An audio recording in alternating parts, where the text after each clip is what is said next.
这个中华宜林顶个月举办着马拉松公益路跑，有一台修理车冲入去路跑的道路，弄死一个9岁小男童，再起来举办着告别式。家属是指控着主办单位交通管制做无好势，主办单位到灵堂来致意，强调讲拢有照规划来做管制。也毋过这个出代志的路口，到底有人咧管无？主办单位并无正面来回应。若弄死小弟弟的家属，并无来参加着告别式，是写这个亲笔批来表达伊的道歉。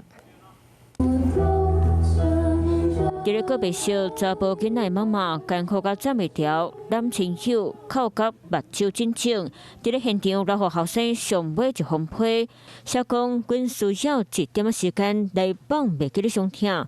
毋过你放心，阮会愈来愈好，会连同你的爱做伙留互小弟阿元，毋免烦恼挂念阮，你做你陪，好好享受你后一段旅程。爱给你，妈妈永远爱你。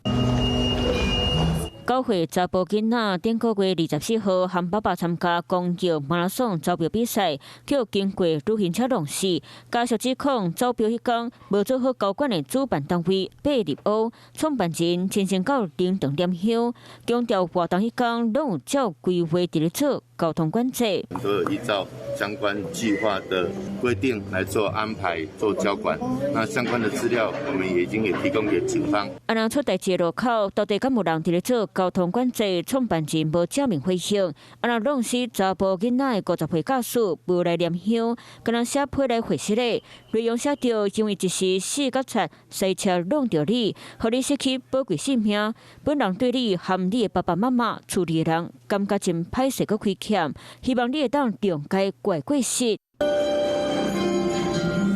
查甫囡仔太国小好好准备囡仔兄在生前上喜意的宝可梦布红盒，同班同学把拢来送伊行上尾一段路。在本校修业完成，准予毕业，依规定颁予荣誉毕业证书。校校长手提毕业证书颁予9岁查甫囡仔的爸爸，不过家属敢若望想要知影讲主办单位到底敢无依照规定伫咧做交通管制，嘛希望检警调查出真相。